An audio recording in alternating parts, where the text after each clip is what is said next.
天然嘅一個酵素啦，咁對身體好多嘅好處啦。咁我發生喺我自己身上啦，因為我有睡眠窒息症咧好多年㗎啦。我戴呼吸機咧戴咗10幾年，唔戴呼吸機係瞓唔到覺嘅，鼻鼾太大同埋會醒，同埋越瞓越攰嘅，同埋好危險嘅會窒息嘅。3年前到啦嚇，咁啊就第一次接觸諾麗果啦嚇，咁啊都係試下啫，當時我未試過啊嘛，咁啊試下啦，咁啊飲咗大概係未夠1支啦，大半支嘅時候咧，有一晚就好特別，我就瞓先，但係我唔記得咗帶機，我嗰部機咧係要特別訂製嘅，我係要有個內置床頭櫃藏咗落去部機度，伸條喉出嚟嘅。咁我晚晚都要帶住嗰個呼吸器啊，咁樣箍住嚟瞓覺。嗰晚就唔記得帶啦，咁我就瞓着咗。咁我太太咧就聽唔到聲，即係聽唔到我啲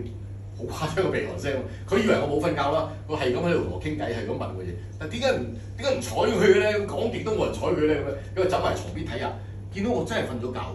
佢未見過㗎，佢結咗婚咁多年喎，未見過我竟然瞓覺係冇鼻鼾聲，但係冇帶機，帶咗機就冇得打鼻鼾嘛。佢話咁啊好奇怪啦咁樣，當時我都唔知道咩原因啦。咁啊即管試下啦，我話如果啲嘢係得嘅，咁我試驗下啦。咁當時我就話，不如咁啦，而家我飲咗1支未夠，不如我連續如果飲夠2支，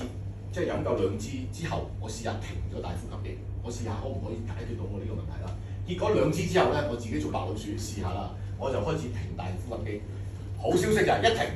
就停到而家，一次都冇戴過啦。我鼻鼾係完全解決咗，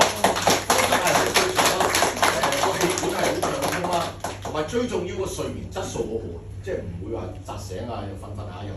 即係瞓醒又唔精神咁，係非常之好，其中一個嘅好處啦。仲有好多好處嘅，對身體啊，對三高啊，對痛症啊，對呢個排毒啊，精神緊張啊，香港人我諗10個9個都有㗎啦。咁呢個都係好有幫助嘅，唔使好多嘅，佢有埋個量杯 ，OK。初頭飲咧30